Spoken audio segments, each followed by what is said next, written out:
My name is Mia, and I was 11 years old when this story took place.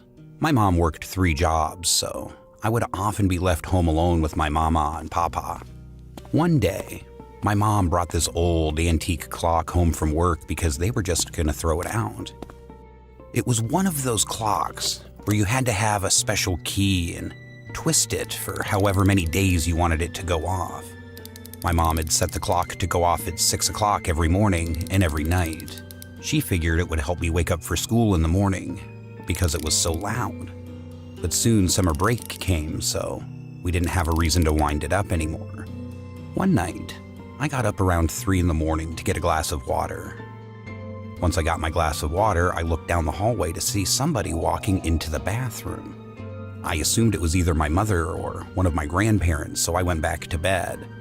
The next night, the clock went off at 3 a.m. I was confused as to why it was going off at 3 a.m. because I hadn't touched it. I couldn't have. I'm simply too short to reach it, and I didn't think my mom would wind it up at 3 a.m. The scary thing about it was I would see a dark shadow in the corner every night standing in front of my closet. At first, I was afraid of it, but I soon got used to it because I just assumed it was my imagination. So I would just ignore it and lay back down and try to go back to sleep. One night, the clock went off at the usual time, but there was something off about this particular night. First off, it was super cold, which was odd because it was always warm in my room, especially in the summer. Second, I was laying on my left side, and I always sleep on my right. And third, I was wide awake.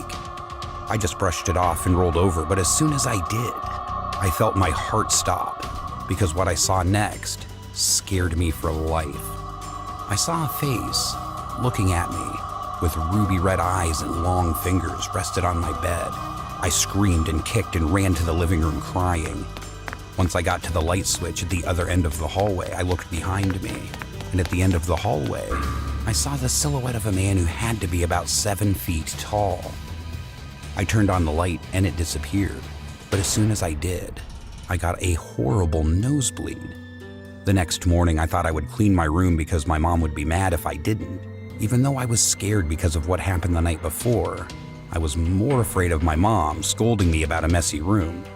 So I put my hair in a ponytail, put in my headphones, and started cleaning.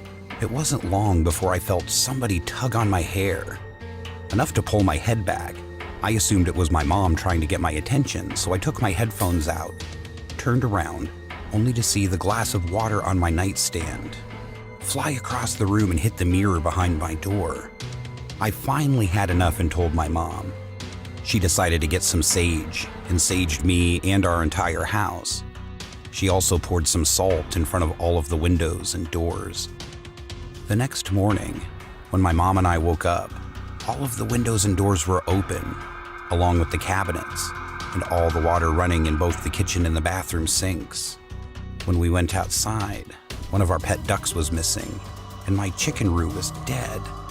That day, the clock fell off the wall, and the place where you put the key broke, so you can't wind it up anymore. I'm now 16 years old, and I no longer live in that house, but every now and then I'll see the shadows. I've never been much of a religious person, but I always carry a cross due to this incident. And that clock still remains in that house to this very day.